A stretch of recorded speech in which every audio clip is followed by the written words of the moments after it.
I want to acknowledge the traditional owners of this land, and I do so not because of fiat, but because all of us, from settlers, the Irish and British convicts brought here in shackles to build what was to become Australia, the Afghans who opened the deserts to trade, the Chinese gold miners and shopkeepers, later the mass of Greeks, Italians, Maltese, Germans, Polish, those who worked in the factories on major engineering schemes and on the land, those who cleaned our offices and hospitals, the Vietnamese, the Lebanese, the Turks who fueled our clothing, foot and textile industries, the Indians, and again the Chinese and Africans who take care of our old in aged care homes, who populate our universities, who fuel our economy, who become our doctors, all come from somewhere else.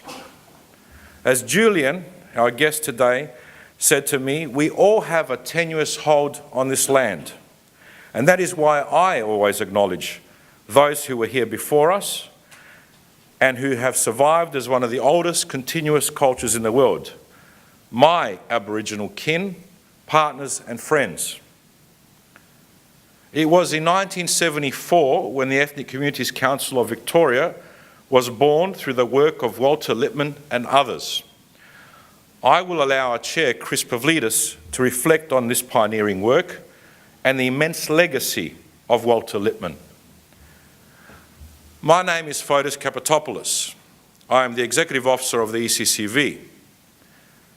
And it was in 1975, a year after the ECCV was formed and gave rise to similar organisations across Australia, that by accident of history and geography, I entered one of the most respected, publicly funded, at that time, boys' grammar schools in Adelaide. The accident of history was the horror of World War II, born of hateful racial theories, immediately followed by the fratricide fuelled by ideologies in Greece. The accident of geography was our location in what were once middle-class inner Adelaide suburbs, but by that time were poor Greek migrant neighbourhoods. And the other accident, we were part of the catchment of that school. The headmaster made it clear to us in 1975 that wogball would not be part of the school's sporting curriculum. Aussie rules and cricket had the ascendancy, lad, he said to me. The word wog was etched on me, as on many migrants and their children, and I can assure you it was not an empowering word at that time. Well, by 1979, the headmaster had left. A crop of new teachers, many of them from non-Anglo backgrounds, and more Greeks, more Italians, more Maltese, and Asian students now entered the school. The policy of multiculturalism, engineered by advocates like Walter Lippmann and promoted by the leadership of Gough Whitlam and Malcolm Fraser, had transformed my school. We were now state champions in wogball, and I have to say from no input from me at all, given my limited sporting prowess. By the 80s, the school was a leading language specialist school. And those that called us wogs were now honorary wogs themselves. We emerged as a new, diverse and proud Australia. Leadership by government, as expressed by Whitlam and Fraser, later by Hawke and Keating, and many others across both major parties, has, I believe, been largely absent since 1997. Our cruel treatment of irregular arrivals seems to be fueled by a chimera of media, certain politicians, all seeking to draw back the progress of multiculturalism. Last night, an independent senator called for the reintroduction of a discriminatory immigration policy. He called on the leader in the House of Senate, the leader of the opposition, to reinstate, in his words, Arthur Corwell's core principles as framed in his I Stand by White Australia. I have no doubt that this will not happen. That this will not happen. But I know that new immigrants from Asia, South Asia, Africa, and those of Muslim background are suffering the same indignation of racism that I did because of that absence of leadership. Yet, the architecture of the policy of multiculturalism is simple.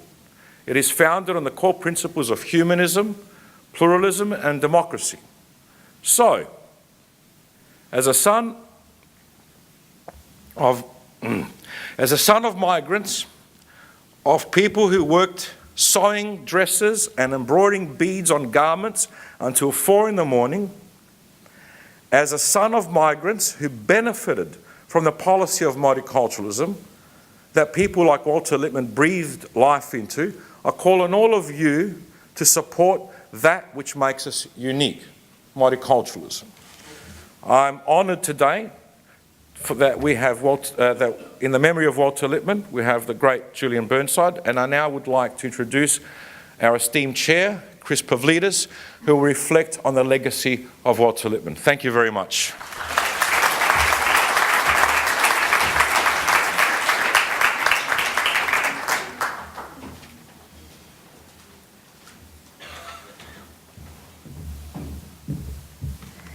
Thank you, Fotis, for that colourful and comprehensive history.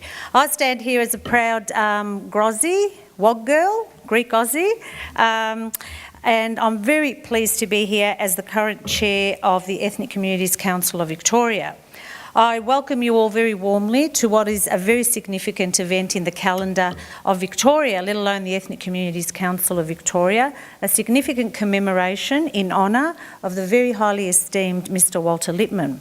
And here I would like to acknowledge all of the very important Lippmann family members who are here with us tonight, and we thank you. We know that Mr. Walter Lippmann was a pioneer of multiculturalism in Victoria and, as has been mentioned, a founder of the ECCV. We stand here proud as members of the ECCV, and I've got a number of board members here with us tonight. We've got, I'm going to go in order of your seating, Ms Marion Lau, our Honorary Secretary. We've got Bruno Pasqua. We've got the immediate past chair, Mr Eddie Mikulev. We've got Jenny Semple. We've got Francis. We've got Zainab. We've got Surian, and we've got Jude. And put your hand up, please, if I haven't mentioned your name. Here. Who said here? Oh, Sundram, I beg your pardon, the Deputy Chair. So that's an excellent... He hides well. I thought you were there. So that's an excellent representation of our very proud multicultural state, wouldn't you say? So I would like to begin by acknowledging the Wurundjeri Wurrung people as the traditional custodians of this place and pay my respects to their elders, past, present, any elders who may be here with us, and of course any elders from any other cultural group who have joined us here tonight. I thank the distinguished Mr Julian Burnside, QC, for accepting our invitation to deliver the oration, the annual oration here tonight, and can think of no one worthier of this honour, given Mr Burnside's tireless efforts to bring to light the plight of refugees and your unshakable fight against bigotry, racism and injustice. I want to acknowledge a number of people, if you can bear with me, and of course I'll start with our sponsors and our collaborative partners. Max Kaiser, Max, the grandson of Walter Lippmann. Ms Elizabeth Compton, the CEO with Language Loop, the former VITS, and of course the Victorian Multicultural Commission. I'm sorry, I don't know if we have a rep here from the VMC. Oh, Sundram, okay. He put his hands. I recognise him firstly and foremostly as a director of the ECCV. I acknowledge Professor Andrew Marcus, the co-author of the Walter Lippmann biographer. Ms Zion Walker, Zion, are you here? Oh, sorry, you are. Representing the VMC. Sorry? Oh, well, that's an error, isn't it, in these notes? I beg your pardon. Tanya Fryer, the director of OMAC. Is Tanya here? I didn't see Tanya. Victor Borg, Morris Gauci, Sam Afra, and of course all former ECCV chairs, Mr Mike Zafiropoulos. Mike, oh, you're there. A former ECCV board member and founder of Multicultural Arts Victoria, the CEO of Multicultural Arts Victoria, as well as the immediate past CEO of Multicultural Arts Victoria, Miss Jill Morgan, I saw you there. And of course Councillor Yuhon Chia, is he here? Former colleague of mine, a colleague of mine from the greater city of Dandenong. I hope I haven't missed anyone. You're all very important, each and every one of you, for the important role that you all play in upholding the values and the principles that we work tirelessly to in terms of upholding our multicultural principles. I would like to acknowledge Mr Brad Chilcott, who's the founder of Welcome to Australia. Thank you for being here tonight. And of course Mr Carlo Carli, former MP, and look, I'm going to forget a whole lot. Everyone's pointing to the people that I've got to acknowledge. You're all equally important, and you are. Somebody said to me while we were sitting there, Mr Mike Zafiropoulos, how often at these events they're so significant for many reasons, but they're not more significant than trying to really engage with the people who aren't here tonight and trying to get our very important messages through to them. Excuse me. I thank all of the staff of the ECCV for putting this event together, and I would like to applaud you all because you've done a very good job. And with us we have Mr Emmanuel Santos, the photographer. Thank you for being here and giving your expertise to us tonight. We know that Mr Walter Lippmann is one of the founders of the ECCV Victoria, but also of the Federation of Ethnic Communities Council, so the FECA. So who was Walter Lippmann? For those of us who don't know, and I was actually explaining this to my children, Walter Max Leopold Lippmann was born in 1919 in in Hamburg in Germany, as the eldest son of Franz Berthold Lippmann, a businessman, and his okay, sorry, this isn't reading well. Walter's search for justice were founded on his unflinching commitment to the Jewish values that have for thousands of years equated with global human values and human rights. Walter's partner, Lorna Sylvia Lippmann, whom he married in 1945, was an equally powerful voice for cultural justice as an advocate for Aboriginal and community rights. As Germany became overwhelmed by the shadow of Nazism, Walter's father and later the whole family migrated to Australia in 1938. It took no time for Mr Walter Lippmann to become very active in the Jewish affairs. As the president of the Melbourne Jewish Youth Council, he was a delegate to the Victorian Jewish Advisory Board. He became secretary of the Executive Council of Australian Jewry, a position he held until 1960. He took on roles in the Victorian Jewish Board of Deputies, including President. In 1957, he joined the executive of the Australian Jewish Welfare and Relief Society, and he was the organiser of the first Jewish Social Services Convention, an inaugural chairman of the Victorian Jewish Social Service Council, and executive vice president of the Federation of Australian Jewish Welfare Societies. Excuse me. 1947 was a watershed for Walter Lippmann. He visited Germany, where he witnessed the destruction the war had meted on Germany and heard firsthand the horrific testimonies of the Holocaust survivors. On his return, Walter Lippmann negotiated migration matters with successive immigration ministers, and he secured tax exemption for restitution payments from the German government to Holocaust survivors. He was an entrepreneur who, with his father, established Walter Meteor Lighting and the FB Lippmann and Son Proprietary Limited, where he served as managing director. Now, I know I'm telling the family what you already know. There's a lot of people in here who maybe haven't heard it, and it's all quite remarkable. He saw no distinction between business and his commitment to community affairs, justice, and the cause of augmenting humanity's good. Mr. Lippmann was concerned to ensure that Jewish ways of life were transmitted to succeeding generations, and to that effect he undertook groundbreaking research with scholars such as Charles Price and the Australian National University. His work was published in the Jewish Journal of Sociology, and he wrote the On Australia Contemporary Jewry for the Encyclopaedia Judaica, 1971. Excuse me. Walter's humanism extended beyond the Jewish community, and as a critic of the policy of assimilation, became one of the earlier champions of multiculturalism. His partner Lorna Lippmann matched her husband's passion for community causes with a focus on Indigenous issues. Shocked by Douglas Nicholls and William Graydon's film revealing the abysmal living conditions of the Aboriginal people in Western Australia, she immersed herself further in Aboriginal affairs.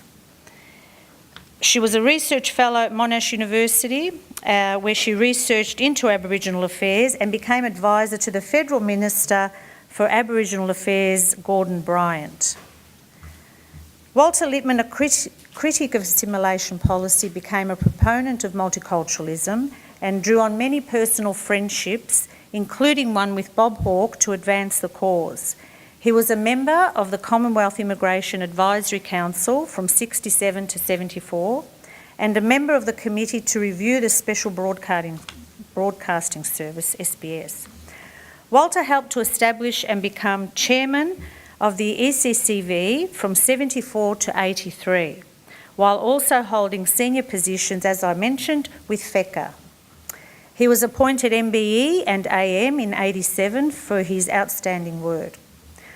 He recognised the crucial role that ethnic organisations played, and we know that play now, in supporting the integration of recent immigrants.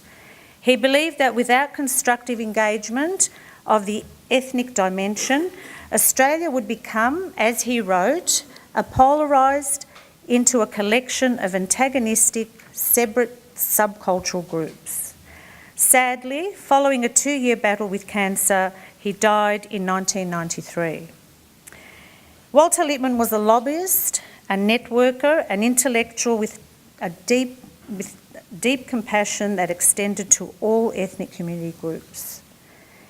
If Mr. Walter Lippmann was with us, I suppose, like many of us, would be stunned by the treatment of offshore refugee processing regime over the last 17 years, and would be mounting the ramparts to fight against the rise of anti-Islamic, anti-African bigotry, which forms much of the shimmer of the of the hard right now and some of the media.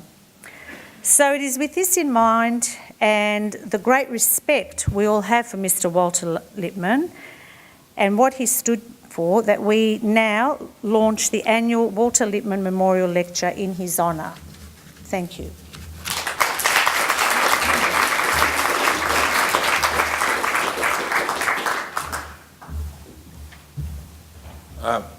Next, we'd like to invite to the stage Elizabeth Crompton from Language Loop, one of our partners and funding bodies for this event. Thank you.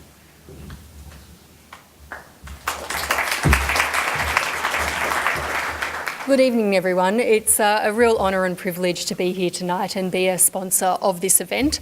I'd like to also acknowledge 2 Language Loop board members who are here, Saba Khan and Carlo Carli. It was a very natural fit, and we have sponsored this event for a number of years.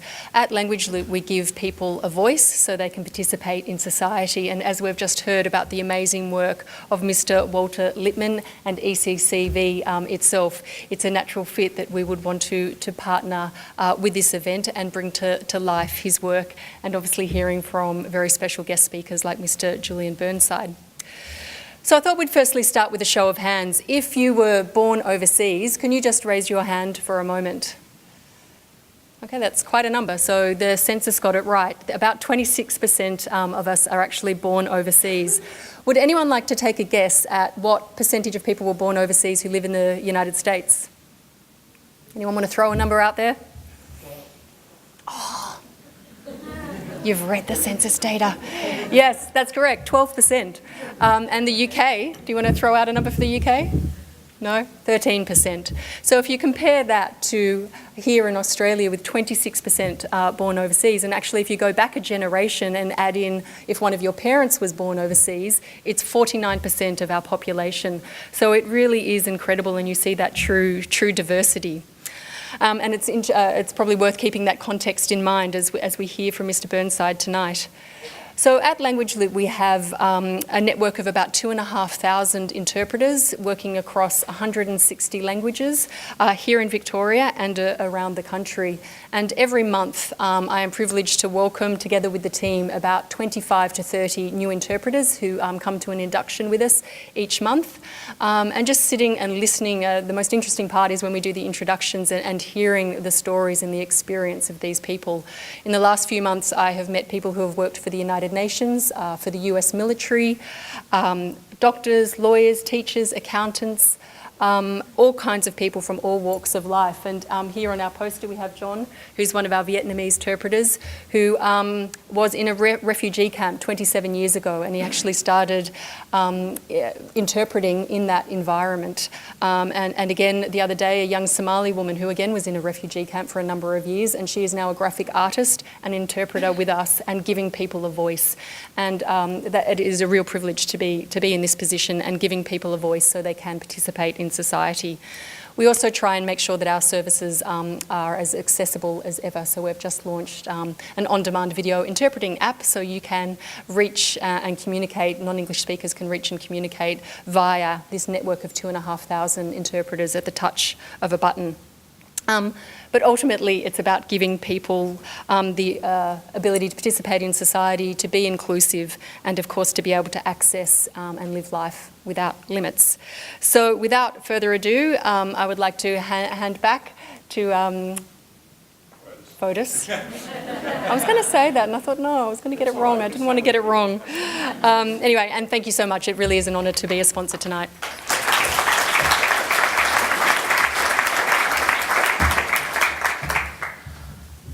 Before I introduce Max, I'd like to acknowledge Fiona Patton, who's here with us, the member for Northern Metropolitan Region, and also Samantha Ratman, who I met recently, leader of the Greens for the state. It was very impressive. We talked about many things, and we agreed on some things as well. So there is a theory that there's always a fourth turning when it comes to generations, and that the grandchildren will aspire to be like the grandparents rather than their parents. And I think this is probably not necessarily that you won't aspire to be like your parents, but I think we all look to our grandparents with greater esteem than we look sometimes to our parents. Now, Max, who's the grandson, Max Kaiser, grandson of Walters, has done his own fairly significant research in Jewish and ethnic communities, and I think it's apt right now to give us that fourth turning, that generation that will continue that process. Thank you very much, Max.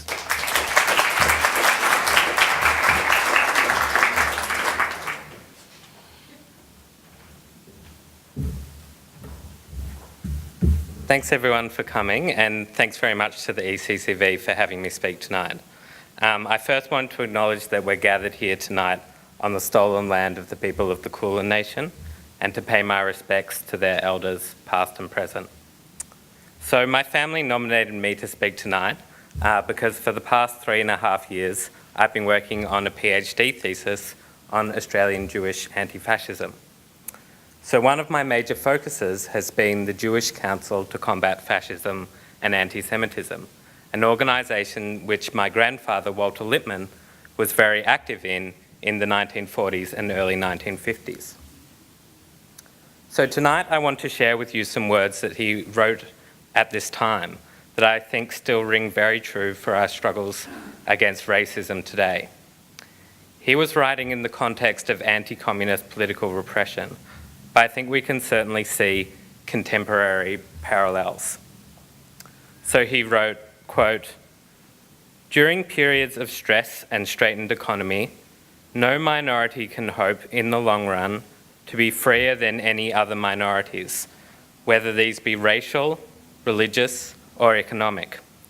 Jewish liberties are bound up with general liberties. The only effective fight for Jewish rights, to win them or to keep them, is the fight for democratic rights and freedom of every group or class.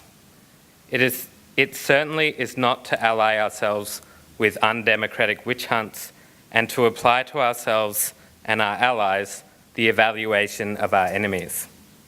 End quote. To effectively fight racism, we need to refuse to evaluate ourselves through the eyes of our enemies. We need to recognise who our enemies are and fight boldly against them. Thanks for your time.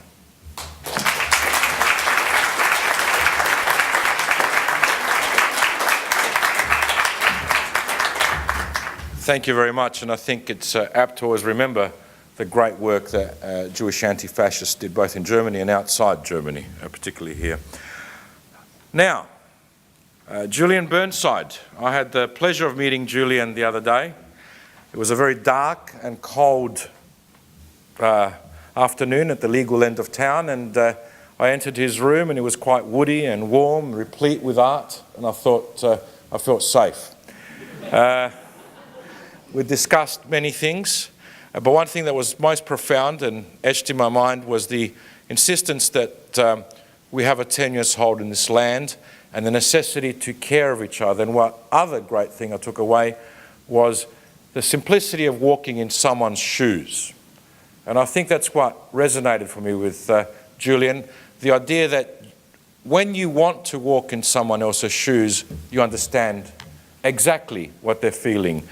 Because I was trying to pry out of him all sorts of political minutiae, as a Greek, as a political animal, and he said, "I don't care about politics. All I know is that you need to walk in someone else's shoes." So, with no further ado, please put your hands together for Julian Burnside QC. Thank you very much.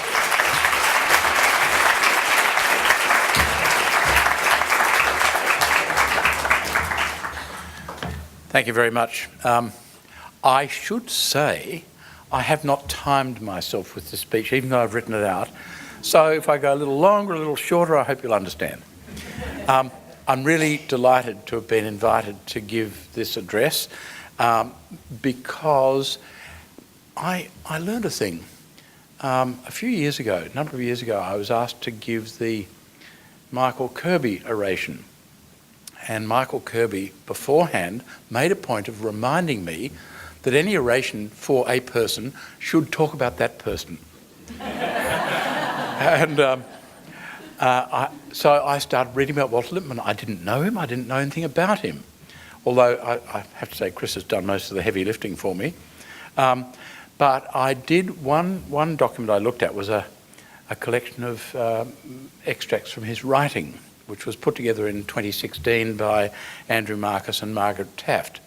And in that collection, in the introductory essay, they write, "We're all indebted to Walter Lippmann, who epitomised all that it is to be a mensch, a great human being, a compassionate, generous soul who gave of himself to others." And I recognise that sentiment straight away because I know one of Walter Lippmann's other grandsons, Matthew Albert, who's here tonight, and who is one of the finest junior barristers at the bar and who has done a remarkable range of great humanitarian work. And now I understand why. Walter Lippmann, as you've been told, was born on the 19th of December 1919 in Hamburg. I don't know if you ever got to Hungary, but he's born in Hamburg to what sounds like a pretty wealthy, comfortable Jewish family, and he had an uncle who was a lawyer, although we won't hold that against him. A number of his ancestors had come to Australia in the 19th century, and that was well before the rise of Nazism and the things in the 1930s that caused Walter's immediate family to flee. Walter had just turned 19 when he and members of his family arrived here in January 1939. So Kristallnacht had happened and he came here. When the World War started later in 1939, he was required to register as a German alien, which he did at the St Kilda police station in 1939. He was naturalised as an Australian in 1944 and was employed as a technical librarian by Macpherson's, but when the war ended he lost his job because Macpherson's were required to give preference for jobs to returned servicemen. So he set up Meteor Lighting, as you've heard. And in 1945 he married Lorna Mattinson, and she actually deserves a memorial oration of her own.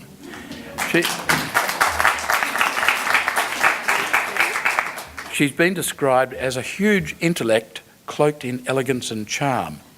And in 1957 she was shocked when she learned from a film put together by Doug Nicholls and others the terrible conditions in which Aborigines were living in the Warburton Ranges in Western Australia.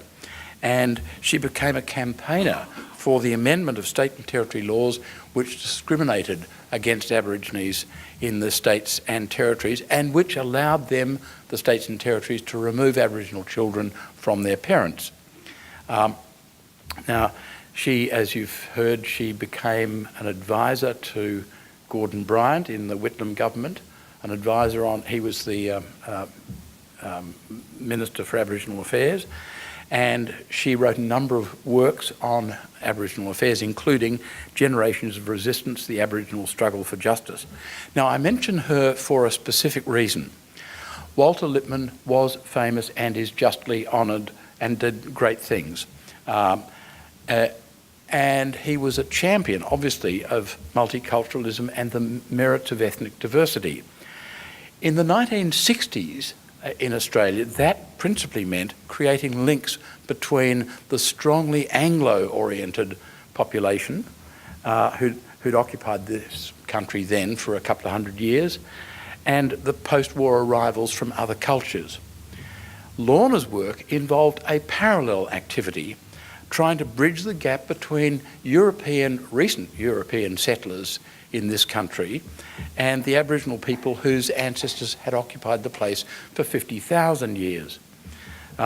It's a curious feature of multiculturalism in Australia that the Indigenous people are not embraced by it.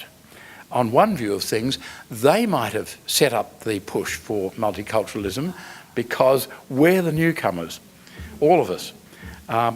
And especially given that they now represent about 2.7% of the population, and yet they're regarded by most Australians as hopeless losers, a lost cause. And it's a curious and interesting thing that Lorna's work in the early 60s coincides with Fotis's growing up in South Australia. And in South Australia, as in other states in Australia at that time, Aboriginal children were regularly taken from their parents. And by a sidewind, I came across a letter written in the mid-1960s, or the first half of the 1960s, from the head of the Aborigines Department in South Australia to his counterpart in Queensland. And in it, he laments that they did not have legal power to take Aboriginal children from their parents. But, he added, we do it whenever we get the chance. It's very, very easy to forget that as recently as the early 1960s, the states and territories were regularly taking children from their parents if they happened to be Aboriginal. Now, at public events like this, it is common to hear well-intentioned people acknowledging the traditional owners of the land. I was actually very impressed to hear Max refer to the fact that we meet on the stolen land of the Wurundjeri people, because the acknowledgement is usually insufficient or at least incomplete. When great people, especially in this city, more here than in most other capitals, when we acknowledge that we meet on the traditional land of this group or that group, why don't we also acknowledge that our ancestors took the land from them and don't intend to give it back and caused them immense damage when we did it? It's something that I only discovered a decade or so ago, that the connection between Aboriginal people and their land is closer and more powerful than the connection between Aboriginal people and their parents. So we took their land from them, and then we redoubled the harm we'd caused by taking their children from them. It's astonishing, and especially when you consider that we don't have any coherent plans to repair the harm that we caused. And in my opinion, this is actually not much to do with multiculturalism or Walter Lippmann, I guess, but repairing the harm that we did will take at least a generation. And the fact that we occasionally have well-meaning governments that will apply one electoral cycle to try to patch things up is hopelessly inadequate. When we start including Aboriginal people in our conception of multiculturalism, then we will have taken a small step towards reconciling ourselves with our history. Now, I don't mean to sound pessimistic, but in my opinion, Lorna's work is very far from complete, and Walter's work is under threat.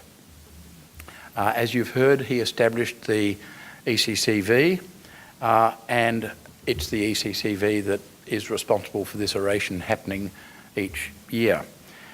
His life was dedicated to migrants, human rights, and support for cultural diversity.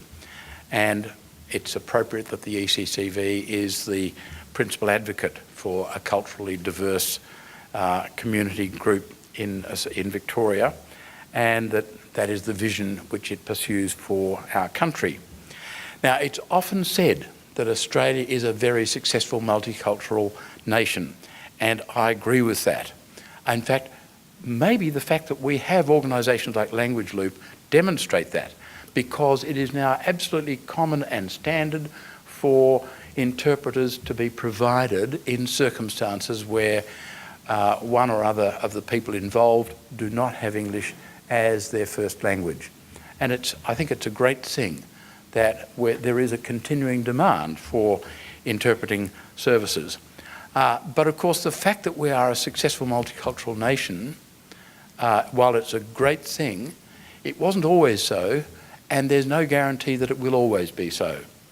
Now, I don't know if there's anyone here tonight who grew up as a sort of Anglo stock in the 1950s in Melbourne.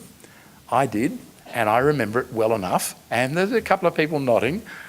And it's back then, Sunday lunch was lamb and 3 veg, all cooked within an inch of their lives. And post-war immigrants were called insulting names. They were criticised for being too religious, for having too many children, for dressing oddly. Their women were often criticised for not speaking English and mixing in and becoming like the rest of us. And of course, they ate weird food. I remember, as a child, how repulsive was the idea of eating squid. Well, it's now one of the most expensive dishes you can get in most restaurants. We thought in Australia back then, when assimilation was the way things were done, we thought that we were a melting pot. But the trouble is, in a melting pot, all the ingredients lose their individuality and become almost indistinguishable. We're now, at the risk of pursuing the gastronomic metaphor, we're now more of a stir-fry than a melting pot. Walter Lippmann said of a hypothetical new arrival to this country, only when he enjoys the sense of belonging to a group and thus feels secure in his own identity would he feel secure to venture into a wider society. He believed that it was a fundamental right of all individuals to be free to find their own level of acculturation or assimilation. And it's a really, really significant thing that we managed to move from the idea of assimilation to the idea of sharing the cultures that other people bring with them on the unstated condition that they will embrace our fundamental values and thus form a useful and contributing part to our society.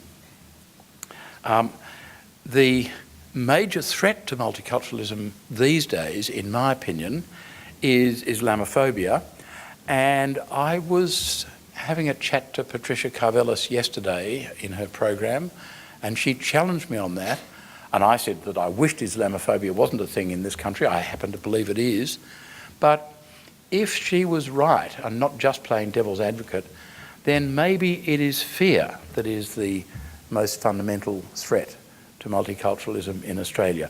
Fear because we know that we are recent arrivals, all of us, including my family. I mean, I don't know how many generations of my family have been here, but they didn't come out in chains, I'm glad to say, but because that would have made them illegals.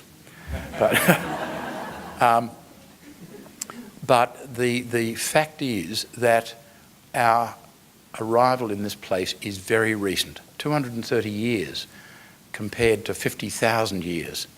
And maybe, just maybe, we live in fear of losing our grip on this land, either because some cataclysm happens that destroys our grasp on it, or because something like terrorism causes our hold on the land to break down.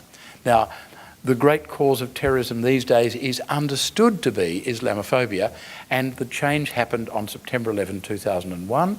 I think it's a greatly exaggerated fear, but let that be as it is. Of course, Australia before the Second World War was not the least bit interested in multiculturalism. In 1938, some of you will recall from history, July 1938, there was a conference held at Evian in France.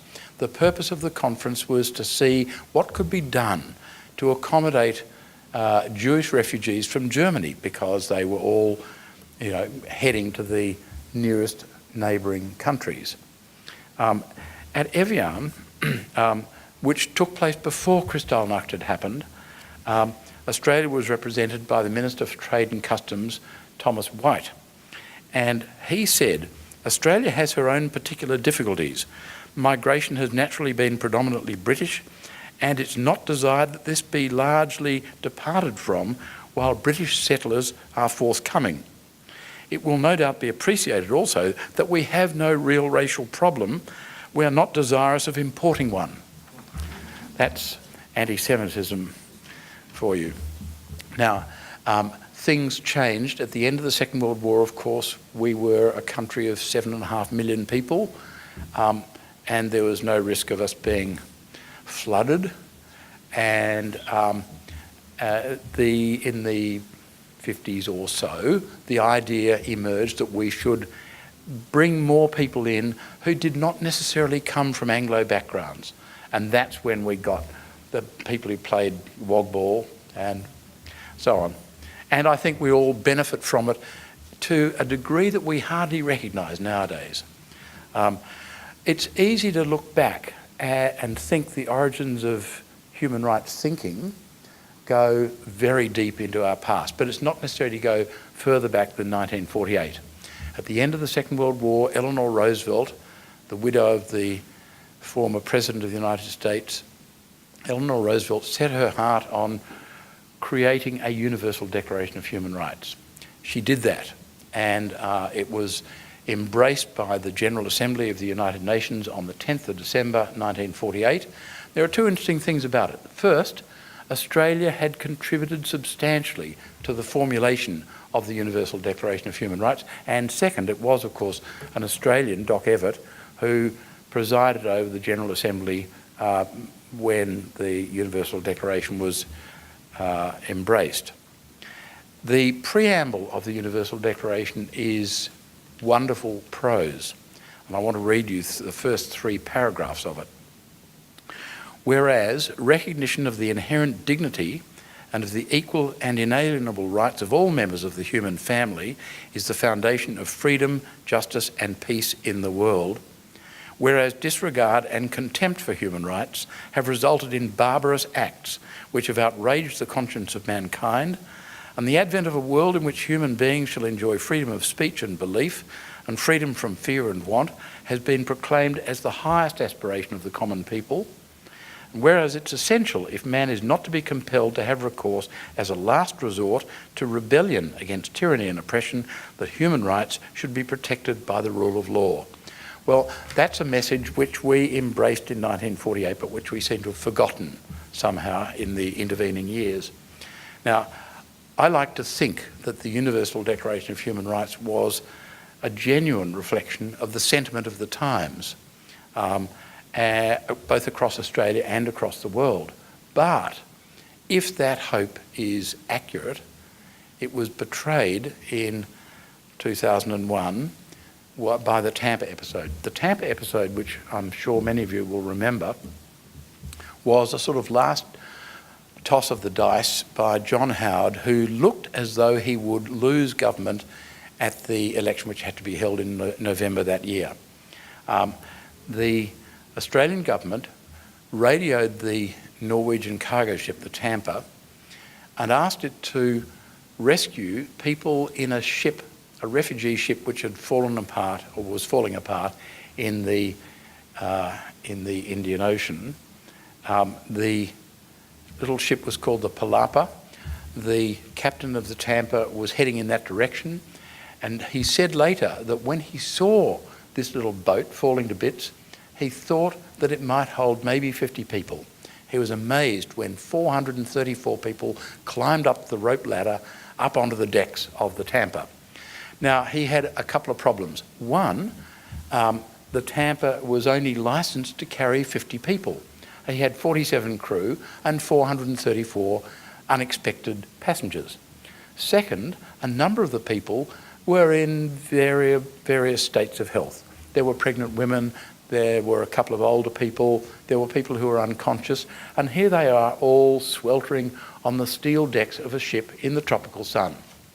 Now, Christmas Island is a speck of Australia which was on his route of travel, and he thought that he might put them ashore at Christmas Island so they could get the treatment they needed, and it would overcome his licensing problem.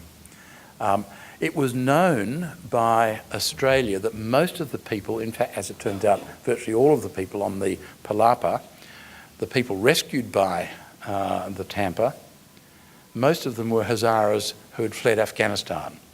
And we all knew then, even if we've forgotten it now, we all knew just how much at risk Hazaras were. It was earlier that year, in February of that year, that the Taliban had destroyed the Bamiyan Buddhas. The Bamiyan Buddhas were constructed by the original Hazaras when they entered at the place that's now called Afghanistan. The Bamiyan Buddhas were a reflection of the fact that the Hazaras, who are thought to be descendants of Genghis Khan, had arrived in the territory now called Afghanistan as Buddhists, but after some centuries they converted to Islam. They didn't do their research well enough because they converted to Shia Islam instead of the majority Sunni Islam. And that was a distinction which was ultimately going to cause them a lot of grief. So here they are, a group who are visibly different because they look distinctively Asian, and they're the wrong brand of Islam. And so the Taliban, Sunni Muslims, decided that this was a group who had to be exterminated. It was blindingly obvious that these people were all, or very likely all, genuine refugees looking for protection against the sort of mentality that says this is a group that needs to be exterminated. We have the same problem right now with Rohingyas from Myanmar. They are the subject of the most appallingly brutal treatment, and not surprisingly they try and escape to safety.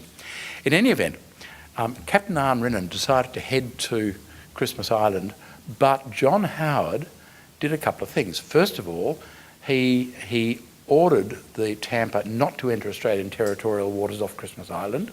Second, when Arne Rinnan defied Howard, he closed the airspace over Christmas Island so that photographers wouldn't be able to get close enough to take worthwhile photographs of the episode. And third, he issued a decree that no humanising images of the people rescued by Tampa were to be made available to anyone. The actions of captain of the Tampa resulted in a standoff because there was the Tampa in Australian territorial waters. Once he entered Australian territorial waters, Howard sent out the SAS who took command of the bridge at gunpoint, and then there was a standoff. And days went past, and a group of people got together and went to the federal court to try and resolve the impasse. The decision of the trial judge, Justice North, was handed down in favour of the people who'd been rescued, by the way, was handed down in Melbourne at 2:15 in the afternoon on the 11th of September 2001. And about 9 hours later, the attack on America happened, and all of a sudden, the political rhetoric in Australia is that all terrorists are Muslims, brackets, therefore all Muslims are terrorists, and all boat people are Muslims, and therefore probably terrorists, and they are all illegals. That's when they start to be called illegals. The exercise of pushing them away is called border protection. So that for the average punter who gets their information about these from intellectual giants like Sonia Kruger and Andrew Bolt, we are being protected from criminals, which would make sense if it was true, but it's false. It's just a lie. The treatment of asylum seekers changed pretty dramatically at the time of the Tampa episode. It is very strange, and there's a few facts that are worth knowing about our asylum seekers. First, it's worth knowing we have 3 streams of refugees who come into Australia.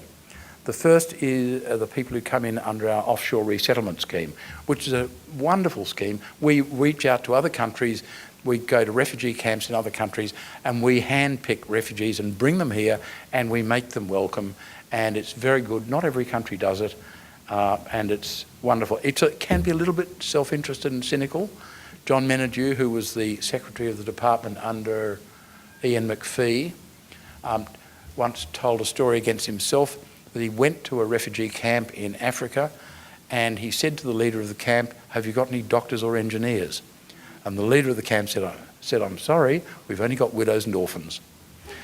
The second stream are people who are able, by good luck or good management, to get a visa to come to Australia for tourism or study or whatever else. And as soon as they've cleared passport control at the airport where they arrive, they apply for asylum. They are then allowed to live in the community for as long as it takes to assess their refugee claim. On average, about 20 or 30% of them succeed in their refugee claim, but they seem to cause no difficulty in the community, and most Australians are simply unaware of their presence. The third group are people who come from countries which are so obviously a source of refugees that they cannot get a visa to come to Australia. So if you're a Hazara originally from Afghanistan, probably living in Quetta in Pakistan, you will not get a visa to come to Australia for sport or education or any other purpose. If you're a Rohingyan from Myanmar, you will not get a visa to come to Australia. So the only way they can escape to safety is by using people smugglers, which is much more expensive than an aeroplane ticket. The third group are the ones who've been the subject of intense political cruelty in the last 17 years, and yet, strangely, they're the ones who were put into indefinite detention for as long as it took to assess their refugee claim. They would be put in detention. They're not illegal. They haven't committed any offence by coming here the way they do. And yet about 90+% of them are ultimately successful in their claim to be refugees. So we ignore the ones who are probably not refugees, and we punish the ones who are almost certainly refugees. If someone can explain the logic of that, I'd be fascinated. It is important to understand a few facts about Australia's refugee policy. First, we receive far fewer unauthorised arrivals here than most other countries get. Why? Because it's a difficult voyage. It's 8 or 10 days by boat from Indonesia, which is the nearest launching pad. Second, they do not commit any offence by arriving here without papers to claim asylum. Third, Most of them, as I say, most of them turn out to be genuine refugees on our assessment of things. Fourth, despite those facts, we treat them like criminals, we call them illegals, we lock them up. And the way we lock them up drives many of them to madness, self-harm or suicide. Fifth, a succession of coalition governments have strenuously argued in court and successfully for a number of things which no democratic country should ever accept. First, the right to hold an asylum seeker for the rest of their life, if necessary, if they can't be removed from the country and if they are not assessed as a refugee. The present law in this country is that they can remain in detention for as long as it takes, which may be the rest of their life.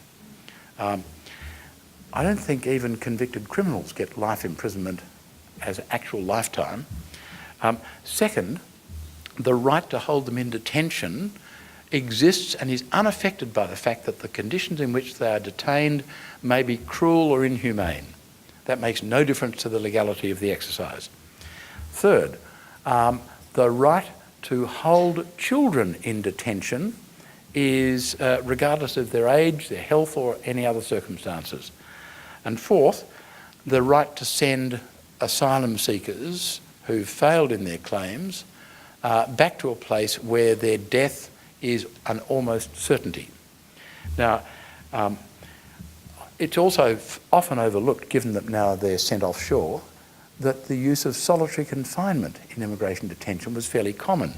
So here you have a person who's not been convicted of any offence, who's sent off to jail, and in that jail they can be held in solitary confinement for weeks on end, if it comes to that. I remember the circumstances of one bloke who had fled to Australia. He was locked up in the new family-friendly detention centre at Baxter in South Australia. He was with his daughter, who was 8 at the time. One day they were in their cell in Baxter Detention Centre and a bunch of guards came in and ordered him to strip. He refused because, apart from any cultural considerations, his 8-year-old daughter was there. So the guards roughed him up and dragged him off to the management unit, which is just a series of solitary confinement cells. The episode was in part caught on video in the common area, the grassed area between their cell and the management unit. There is video footage of this man being carted away by 4 or 5 burly guards while his little 8-year-old daughter throws herself onto the back of one of the guards to try and stop him taking her father away. Now, he's put in solitary confinement. The solitary confinement cells at Baxter, the family-friendly detention centre at Baxter, they were 2.5 metres square. They had no lining on the walls, no furnishings except a mattress on the floor. The occupant of the cell is not allowed anything to read or anything to write with, not allowed any radio or television or any other form of distraction. But they're not allowed any company or any privacy because they are video monitored 24 hours a day. And in order to achieve 24 hours a day video monitoring, the lights are left on 24 hours a day. Now, this man was practically going crazy with it, but he was allowed a 30-minute visit in every 24 hours from his 8-year-old daughter. And one day, after he'd been in solitary for a couple of weeks, his daughter didn't come for her visit. So he complained to the person in charge of the immigration department employee who ran the place, and he was told, "Don't worry, she's been taken into Port Augusta shopping, she'll be here tomorrow." But tomorrow came and went, and his daughter didn't come to visit. The same person who had given him this information the day before came into his cell and explained to him that his daughter was now back in Tehran. At first he thought it was some kind of sick joke, but when he was persuaded that it was true, because he was told, you know, if you want to see her again, you should abandon your claim for protection and leave the country voluntarily and go back to Iran. When he was persuaded that it was true, he had a complete nervous collapse, and he was in solitary confinement for the next 8 weeks, until even the government's own psychiatrist was saying, this is destroying him. That's the sort of cruelty which our system is capable of, and which is done with a very specific purpose, because then and now Iran will not accept involuntary returns. So they had to work out some way of persuading him to agree to the idea of being sent back to Iran. Now, it's rather unhappy to think that because of disturbances in the Middle East, especially in recent years, many of the people who flee for safety are Muslims. And nowadays, since 9/11, being Muslim seems to be an excuse for mistreating people. I ask you all, those of you who can remember 9/11, cast your minds back to the atmosphere in this country between September 11 and the election in November that year. It was virtually impossible to say anything that might be imagined as favourable to Muslims without being attacked. I knew a woman, I was on a committee with a woman in her mid-50s. She's Indian, and because of the particular Indian group she belonged to, she wore a headscarf, which looked a bit like hijab. For the very first time after September 11, she found herself being spat upon in public transport. Not Muslim, but just enough that she looked as though she might be Muslim. I think the great threat to multiculturalism in this country is Islamophobia and the fear which it provokes.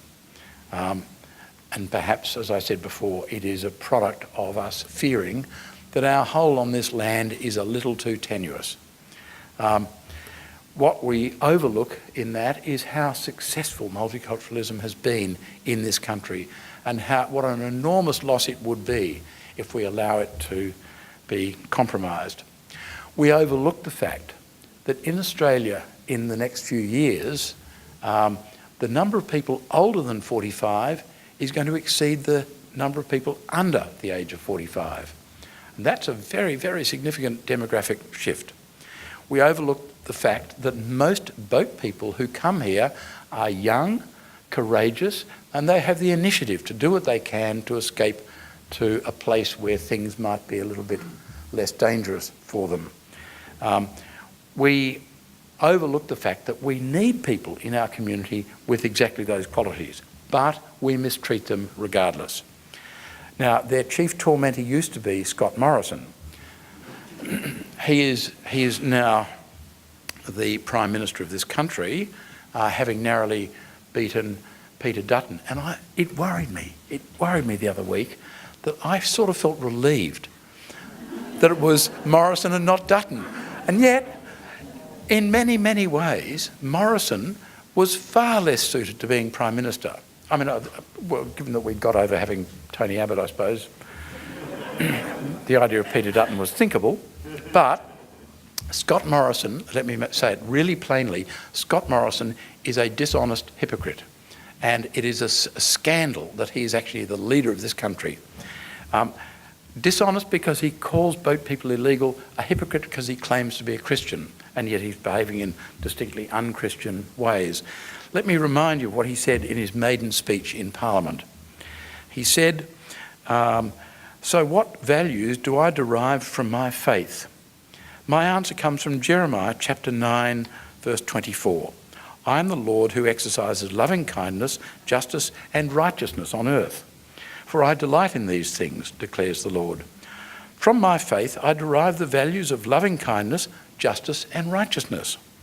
Acknowledging our common humanity, the obligation to act with compassion and kindness, and to consider the welfare of others, to fight for a fair go for everyone, to fulfil their human potential and remove whatever unjust obstacles stand in their way, including diminishing their personal responsibility for their own well-being, and to do what is right, to respect the rule of law, the sanctity of human life, and the moral integrity of marriage and the family. We must recognise an unchanging and absolute standard of what is good and what is evil. And he then quotes Desmond Tutu. Well, what a hypocritical load of tosh. If those are his principles, then he is not a man of his principles. As immigration minister, he showed nothing of the loving kindness that he tried to dress himself in his maiden speech. One of his earliest moves was to issue a directive to Immigration Department staff that the group referred to in the Migration Act as unauthorised maritime arrivals must thereafter be referred to as illegal maritime arrivals. He actually issued a directive requiring members of the Immigration Department to mislead the public about this highly contentious group. He ordered them to lie, or at the very least, to mislead people. He recorded a video, which you will remember having seen. It was screened in the detention centres in Manus and Nauru. In it, he said that boat people would never be allowed to come to Australia, would never be allowed to live in Australia, so as to destroy any vestige of hope that they might have had. He is a dishonest hypocrite. But we tolerate him and got him as our Prime Minister, and it's maybe too early to tell what he's going to do with his great Christian values. But I suspect the reason that he's tolerated is because he puts a fig leaf over the fear which threatens multiculturalism. Fear of Islam, I think, was triggered by 9/11, and it's been fanned ever since by political dog whistling. I think it's inconsistent with any idea of multiculturalism. It is interesting, the people who are the subject of offshore processing now have been forced to Manus or Nauru almost automatically since the 19th of July 2013. So we've just passed their 5-year anniversary. Most of the people in those places have been there, held captive despite being assessed as refugees, have been there for 5 years, so that we now have primary school age children trying to kill themselves on Nauru. It's breathtaking. Now, I had a conversation with a doctor who worked for International Health and Medical Services, IHMS, and who worked on Christmas Island before the automatic dispatch of people to Nauru or Manus became a thing. And she told me that typically the people who arrived there would arrive after a very uncomfortable voyage on the ocean for 8 or 10 days. Most of them, of course, come from landlocked countries, so they've not seen the ocean, let alone been on it. Most of them have not had enough to eat or drink during the voyage. Most of them had no opportunity to wash or change their clothes on the voyage. Most of them, she said, arrived wearing clothes caked with their own excrement. And before they were allowed to shower or change, they would be interviewed by immigration. One of those little humiliations that they're just able to inflict. If they had any medication with them, it would be taken and destroyed. One person, she said, had a full-time job, sitting in front of a rubbish bin, popping pills out of blister packs for later destruction. If they had any medical documentation, it was taken and not returned to them. If they had any medical prosthetics, false limbs, false teeth, glasses, that sort of thing, they would be taken and not returned. And she told me that there was one woman there who had not been assessed as appropriate to be sent to Nauru. It was because it was thought she was insane. Trouble is, they didn't know the nature of her insanity because any medical documentation she had disappeared, any medication she had been destroyed, and so she was just stuck in a cell on Christmas Island. This doctor made it her business to try and work out what was going on. So she had a long consultation across a small table, and it was a difficult consultation because they didn't have a language in common, and the interpreter was just over 5,000 kilometres away in Sydney. And anyway, eventually the doctor says she worked out that this lady's problem was that she is incontinent of urine, and she couldn't leave her cell without having urine running down her leg, and it was driving her mad. So the doctor said to immigration, she needs incontinence pads. Their initial reaction was, we don't do those. But the doctor insisted, so they agreed that the woman could have incontinence pads, limit 4 per day. More than that, they said, would be a fire hazard. That's the sort of mentality you're dealing with when the orders from above are make these people as uncomfortable as possible. It's astonishing. Now, since 2013, asylum seekers have, instead of being assessed for suitability, they are just automatically sent offshore. Nauru, I don't know how many, I doubt anyone here, well, Matthew's been to Nauru, most other people I suspect haven't. Nauru is tiny. Nauru is an independent republic in the Pacific with a population of about 9,500 people, virtually no GDP apart from what we throw at them for looking after refugees. It is very, very small. It's about 2 square kilometres smaller than Tullamarine Airport. Okay, so it's a very, very small place. We send them there. And Nauru is primarily used for family groups, unaccompanied children, unaccompanied women, that sort of thing. Manus, which is part of Papua New Guinea, north of the main land of Papua New Guinea, virtually on the equator. Manus is a place where single men typically are sent. Now, one of the people on Manus who I'm sure all of you have heard of is Behrouz Booshani, an Iranian Kurd who is also a poet, journalist, and he has recently published a book, which I really urge you to read, called No Friend But the Mountains. And he wrote it under the most appallingly difficult circumstances. It's about 380 pages long. He wrote it on his iPhone and texted the text of it to, or he may have even smuggled his phone out. I think he texted it to someone in Australia who then got it translated. In his book, Booshani says, "Can it be that I sought asylum in Australia only to be exiled to a place I know nothing about? Clearly they are taking us hostage. We're being made examples to strike fear into others, to scare people so they won't come to Australia." It's a very interesting observation because it's absolutely spot on. You couldn't have got more accurate if you'd been listening to the politicians carefully for the last few years. How are we going for time? Ooh, I better hurry up, better I? Okay, I'm going to skip all sorts of fascinating stuff, although... I mean, you know, it's easy to laugh, but this is actually pretty serious. This is our country. This is our country at risk. I won't take you through the analysis, but let me tell you plainly that our treatment of asylum seekers in indefinite detention onshore and our treatment of them in places like Manus and Nauru constitutes crimes against humanity, against our own laws. We have got laws introduced into our criminal code, Commonwealth Criminal Code, in 2002. Why? Because we wanted to join the International Criminal Court, which is now about to be compromised by Donald Trump. One of the conditions of joining up with the ICC is that you have domestic legislation which mirrors the Statute of Rome, which provides the framework for the ICC. The ICC has all sorts of criminal jurisdiction, and so since October 2002, genocide became a criminal offence in Australia. It wasn't until then.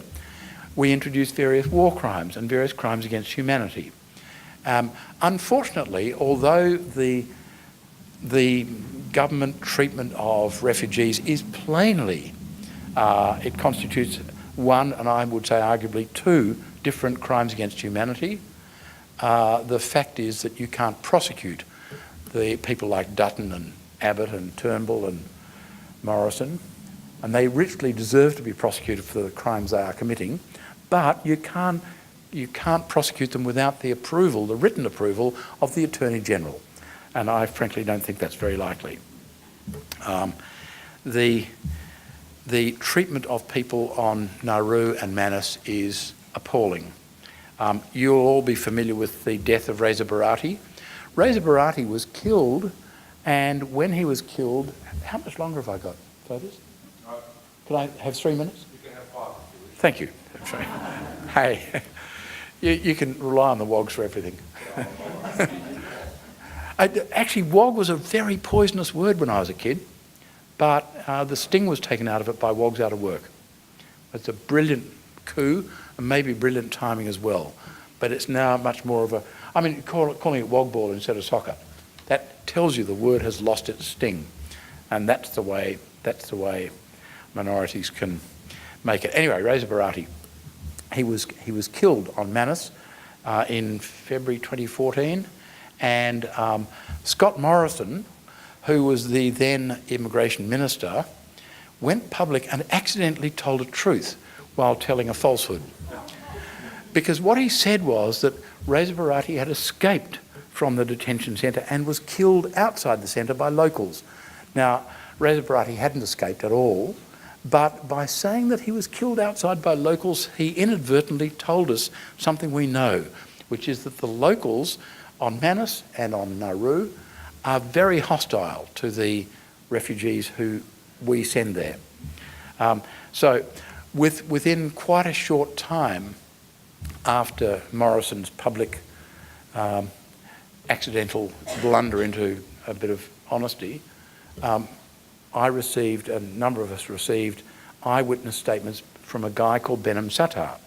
Behnam Sattar was a roommate of Reza Barati, and he explained that he saw Reza Barati running across the compound trying to get back to the room where he lived. And he said he was approached by a man who he names, who had a big piece of timber in his hand with two long nails out the far end. He swung it at Reza and hit him twice on the head, and then he explains that Reza Barati fell to the ground bleeding profusely from the scalp. He was then surrounded by 12 guards. These are all people on the Australian payroll. This is your taxes at work. And they took it in turns to kick him in the head and in the torso, until eventually another man, who is named, came along with a big rock and hurled it down very hard on Reza Barati's head. And as Behnam Sattar said, that killed him, and I know it killed him because the next time one of the guards kicked him, he didn't flinch. Now, having done that, Behnam Sattar was then taken into the cabin of Wilson Security. You know, the people who look after our parks? Okay. Wilson Security, who provided the guard services on Manus and Nauru. They tied him to a chair and beat him up, and they explained that if he didn't withdraw his statement, he'd be taken outside the camp where he would be publicly raped and murdered by locals. Now, that's fairly serious stuff, but that's the way. And it took another, I say to Behnam Sattar's great credit, he did not withdraw his statement. He still is on Manus, still living in fear of his life because of the hostility amongst the security people that provoked. And oddly, it took another 2 years before anyone stood trial for the very obvious murder of Reza Barati.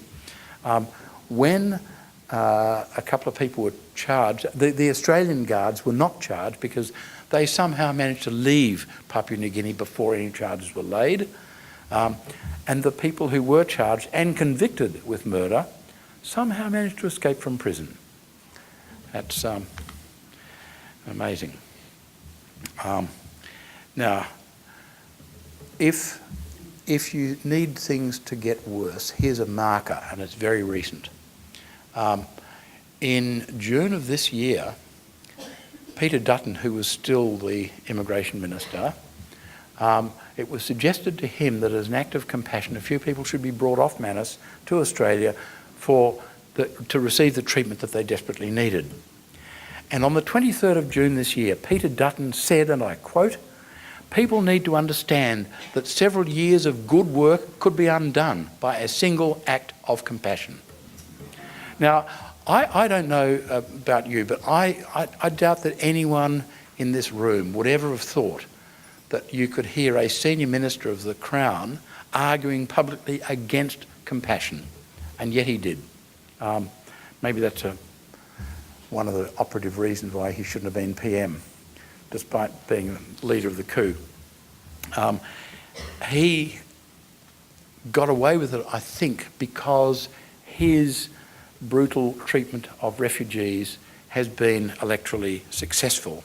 and it is calculated to appeal to our sense of fear, the fear which is driven by Islamophobia and a fear of terrorism and so on. His comment hardly raised a stir of concern in the public. And as I say, within weeks he was positioning himself to be Prime Minister. I think Walter Lippmann would have been very seriously distressed by what has been happening in this country. Let us do what we can to make sure that multiculturalism continues to survive in this country. It has served us extraordinarily well. It is at risk. Thank you.